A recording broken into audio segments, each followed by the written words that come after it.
Hello everybody. I thought that I would make another video and talk to you about a little bit more about arguments and go over some of the stuff about the symbolic logic and the truth tables and so on. Especially for the online classes, I'm not going to have you do really a whole lot involving the truth tables. I'll ask you a couple questions or something. But I know that even in class, much less online, it can be a little difficult to sort of work your way through this on your own. So let's spend a little bit of time talking about some of this stuff. As you might have guessed at this point, a lot of the words that we use have a technical sense, or maybe a formal sense. So in our everyday lives, the word argument, for example, is often mean to use something like a heated discussion, a debate, a difference of conflicting opinions, and so on and so on. And in our everyday lives, perhaps that's fine. But like much of what we do, every once in a while, it's important to be sort of clear about what we're talking about. And there is a sort of formal sense of the word argument. It means something very particular. Especially when used in the realm of academia or academic type situations, whether it be the profession of law, certainly philosophy, biology, so on and so on. So let's define an argument then first. An argument is a series of propositions called premises, whose truth attempt to establish the truth of other propositions called conclusions. Now, a proposition is nothing but a claim that's either true or false. It's a sentence that says the world is a particular way, and it's either going to be true or it's going to be false. It's hard to see a midpoint for some of these things, and certainly for our class, that's the position we're going to take. This is our binary value system, the value system of true and false. As a side note, there are difficulties with using that word proposition. But for this class, of course, this will be an acceptable use of the word. All right. So an argument then is a type of intellectual process. It is a line of reasoning in which there's a relationship between the propositions. Like all humans, we make claims, and presumably other people want us to believe their claims, and we want people to believe our claims. And an argument is one of these processes that establishes or attempts to establish the truth of the claims. So I make a claim, what we call the conclusion. I presumably want you to believe it, and then if I'm doing my job correctly, I give you a set of reasons such that if the reasons I give you are true, then that leads to the conclusion somehow. It either guarantees that the conclusion will be true, or it supports the truth of the conclusion to a degree of probability. We're going to be concerned with the former, the guarantee of the truth or falsity, and we'll be discussing deductive arguments. A deductive argument is the type of argument such that if the premises are true, then the conclusion would have to be true. Alright, so assuming that you've done some of the reading, that's what these videos are for, I can skip ahead and skip over a few parts, I think. So let's jump straight ahead to the business about the symbolism and a couple, or maybe one of the arguments that we've already looked at. Talk about its structure, and then talk about its truth table. So we talked, or you should have read, about the argument with the Latin name Modus ponens. Modus ponens. So in its standard form, make sure I have my eraser here. Sorry about that. In its standard form, we know modus ponens as the following. Premise 1, if P, then Q. Premise 2, P, followed by the conclusion Q. Now, this is a symbolized form, but it is still nevertheless standard form. We have the premises clearly labeled, premise 1, premise 2, and the conclusion 3.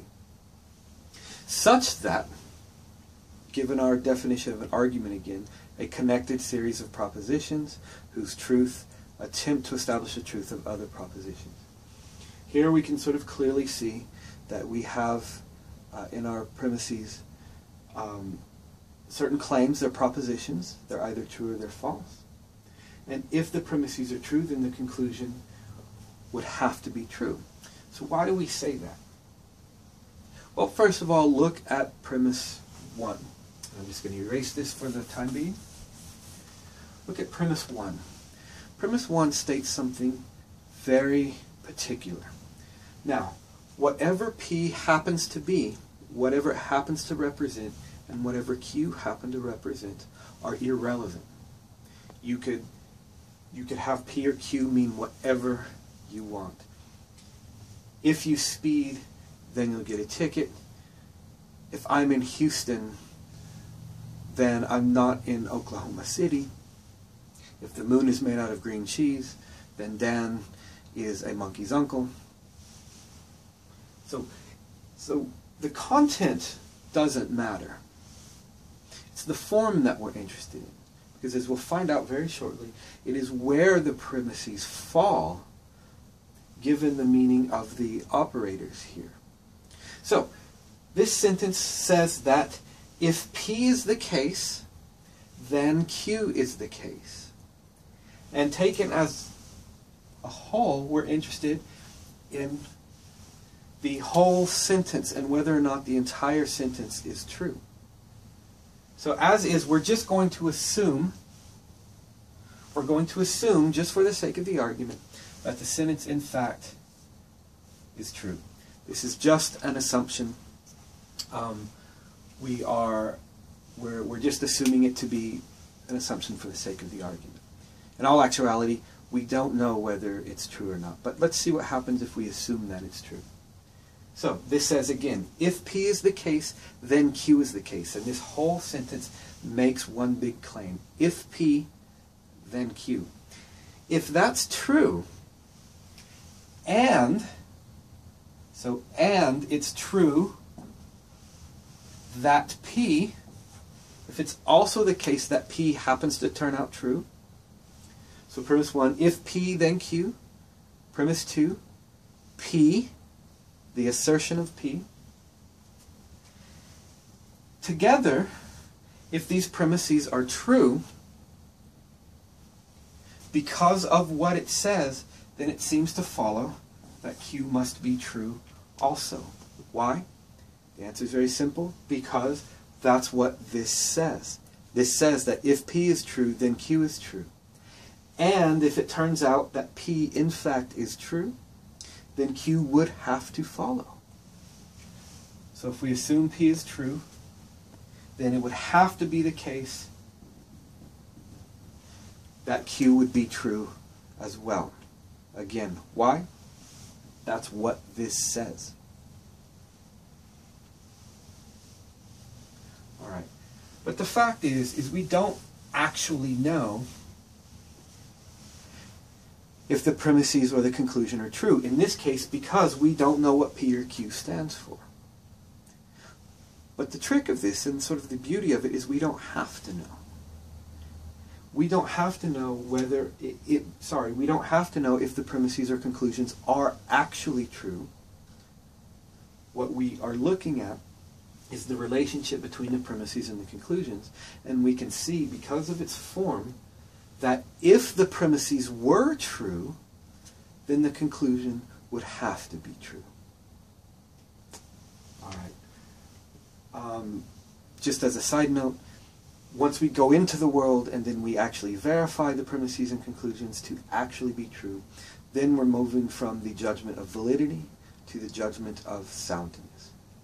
But for our example right here, we don't need to talk about soundness. Okay. A truth table is a way of listing all possible combinations of truth or falsity for any given set of propositions. Here we have two propositions, P and Q. And when combined together with their logical operators, will give us not just the total combination of truth or falsity for the sentence as a whole, or for the argument as a whole, but when we fill the truth table out, will tell us, given the premises and the conclusion, it'll give us the value for the entire sentence. And if it comes out all true on the truth table, that tells us that there are no instances of the total combination of truth or falsity.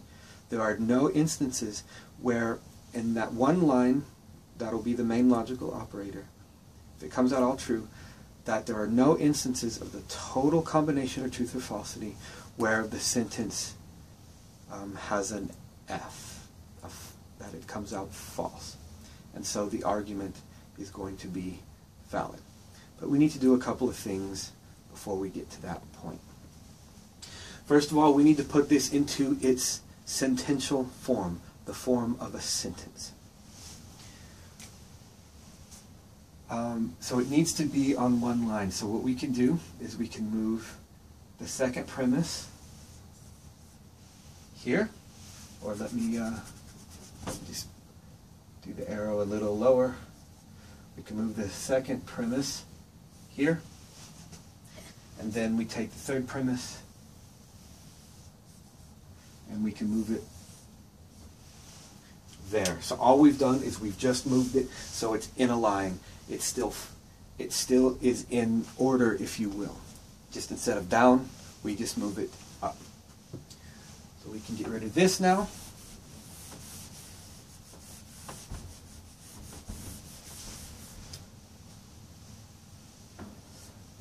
It's a little damp, sorry.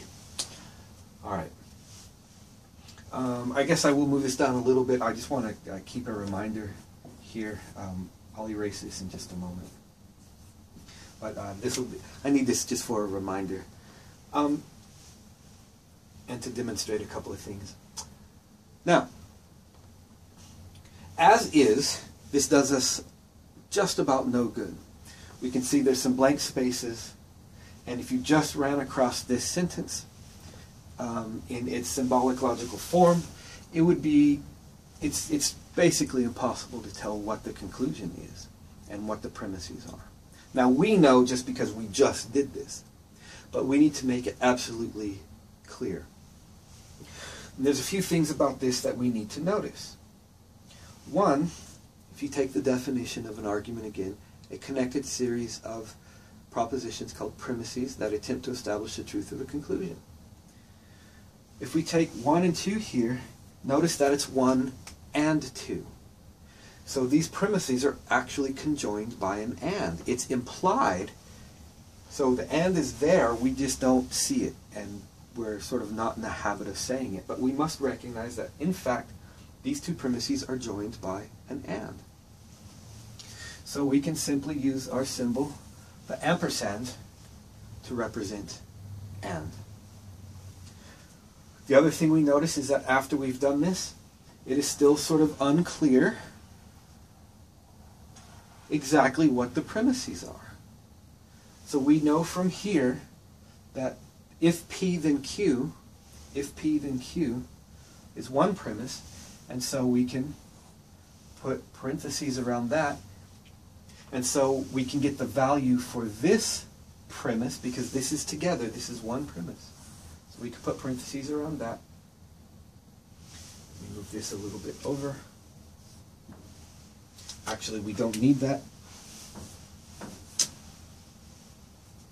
And then, since these are both premises, and pretty obviously in our case, this is the conclusion, we can bracket off this entire piece here, which demonstrates that these are the premises And again, we already know that that's the conclusion. But of course, there's this blank spot here. We need one more operator, one more logical symbol in order to fill that. And we notice this little line here. This little line is the conclusory line. It's what signifies or signals the conclusion. So these are the premises. That's the conclusion. And notice how this works. If what we've been talking about in terms of validity, if the premises are true, then the conclusion would have to be true. If the premises were true, then the conclusion would have to be true. This is nothing but our if-then sign here. And so we can use this to signify the conclusion. So, if this, then that. Then that. And that's what we're after. So now we have our sentence in our argument in its full sentential form. I don't think I'm going to need this, so I'm just going to go ahead and erase it.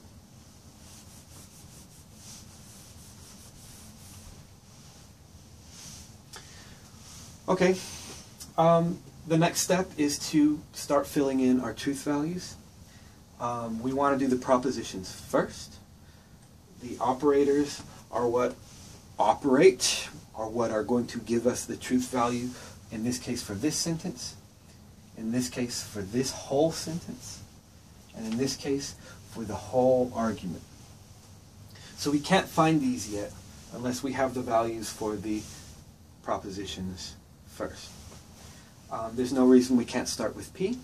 And as you know from the readings, since we have two propositions, we're in this case going to have 4 columns here because there's 4 instances of the propositions, and we're going to have 4 rows this way. And again, from your reading, then you know this is going to alternate. So we want all possible combinations of truth and falsity. I would do this slightly differently normally. I'm going to do it a little bit differently now. Just in case you sort of haven't read, I want you to see part of this sort of method here. So what we're actually going to do is work on P and Q first, and once we have this, then we're just going to transfer over. Okay, so we want to know what the total combination of this can be. So P can be true. It's possible that P is true, and it's possible that Q is true. It is possible that P is true and Q is false. It is possible that P is false and Q is true. And it's possible that P is false and Q is false. And this exhausts the total combination of possibilities of truth and falsity for P and Q, or for just 2 propositions together.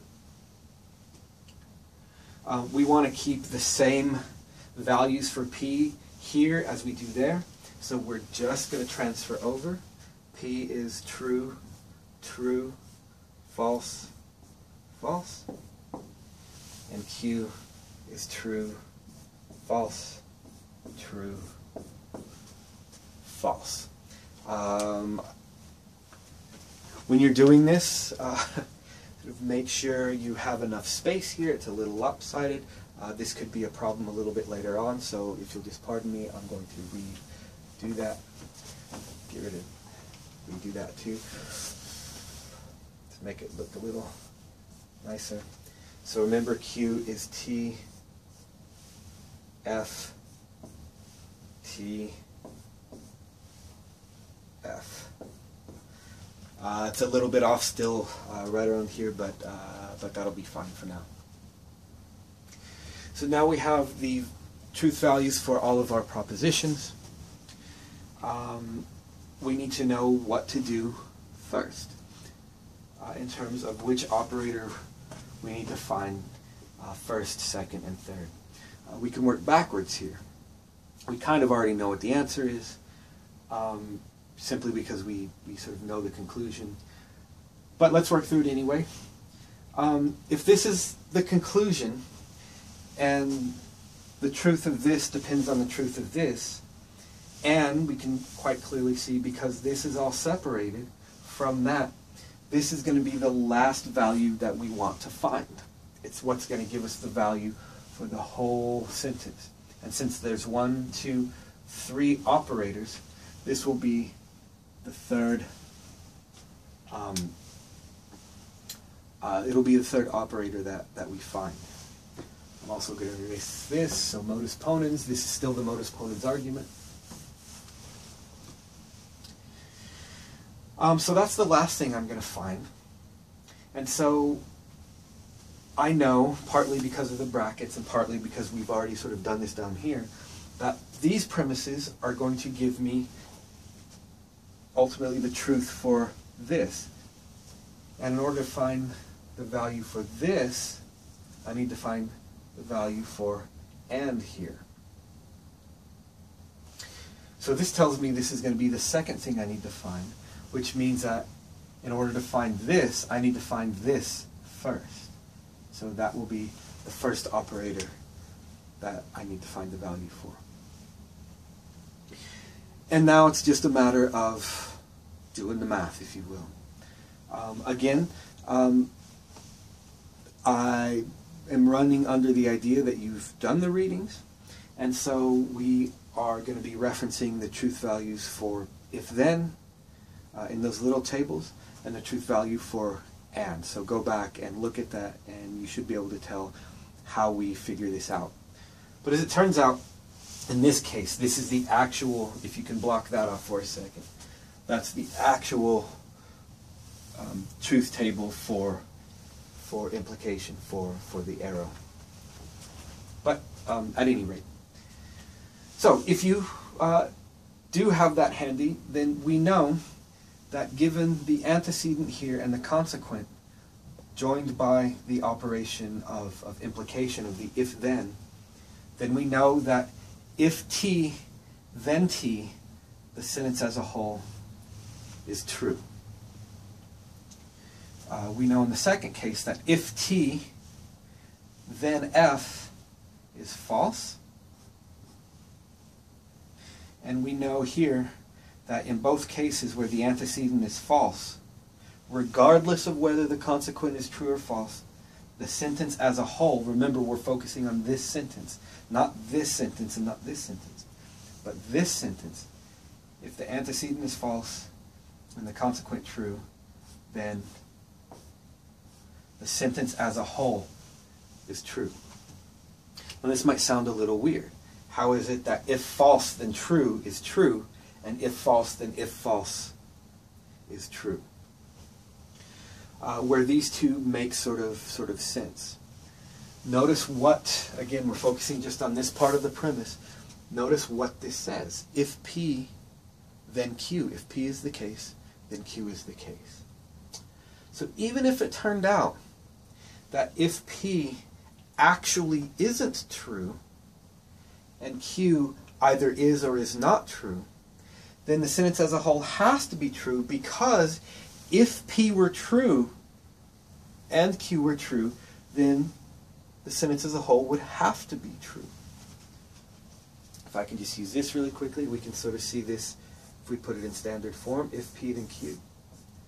If that's true, and if it's true that P, then it has to be true that Q.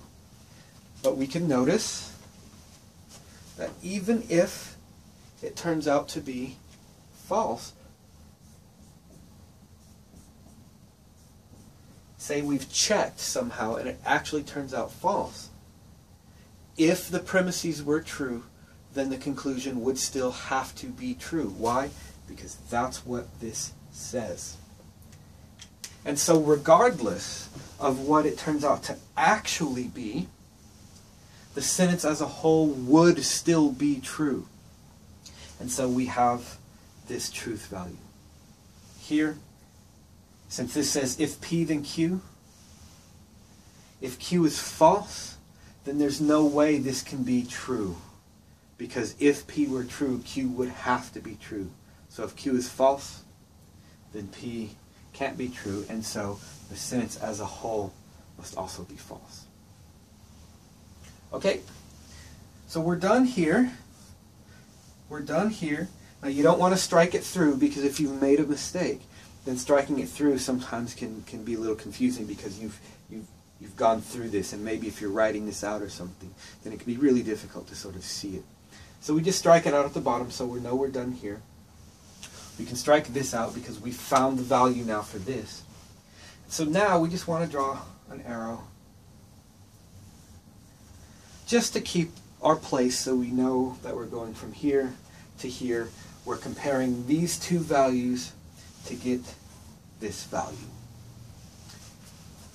Again, if you have your little charts handy, if you've done your reading, then when we compare true and true, the sentence as a whole is true. False and true is false. True and false is false. And true and false is also false. Again, it is the function of and. It is a conjunction. It brings things together. And so if we're concerned about the sentence as a whole, if it has two or more parts, if one part is false, then the sentence as a whole is false. Or if both parts are false, then the sentence as a whole is false. So and, a conjunction, brings things together. For the sentence as a whole to be true, all parts must be true. And so, true, true is true, and anything that has a false in it will make it false. So the sentence, this sentence as a whole, the value for it is true, false, false, false. Alright, we're done here. We are done here. And we can cross that out because we found the value for it now. And this leaves, finally, we need to compare these two columns, the value for this sentence with this truth value, and this will give us the value for the sentence as a whole. Notice we're switching operators. We're going from this to this now. So we want that set of rules, so you can find that chart.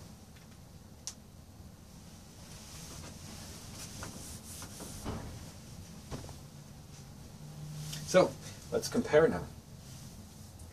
If true, then true is true. If false, then false is true. That's the same example that we had down here. If false, then true is true. And if false, then false, then true. So what this tells us then is that the value for the entire sentence comes out all true on the truth table. In other words, there's no case in which, in all the total combinations of truth or falsity, that the argument as a whole comes out false. And so we say that the argument is valid. We first define a valid argument as the type of argument whose conclusion must be true if the premises are true. We can further define it now in terms of our symbolic logic, and we can say a valid argument is an argument whose truth value comes out all true on the truth value. Again, given the total combination of truth or falsity, there is no instance where the argument as a whole comes out false. And so with this in mind then, we can make very clear and decisive judgments about an argument. And all it tells us is that if you come to this conclusion using this reasoning, then you're doing so correctly. Even if it's a complete absurdity, like if Dan is on the, the moon is made out of green cheese, then Dan is a monkey's uncle, and the moon is made out of green cheese, therefore Dan is made out of Dan is a monkey's uncle, then even with an absurdity like that, we're still reasoning correctly, even though it's all actually false, right? We're still reasoning correctly, and the conclusion in fact follows. Of course, in this case, it's nonsense. We would need to sort of maybe say some different things. The point is that the conclusion follows, And that's the point of a truth table, is to be able to demonstrate that. Okay, I hope that helps. I'll be posting some more videos. I hope these are helpful. And as always, my door is open, and stop by anytime. Thank you. Bye.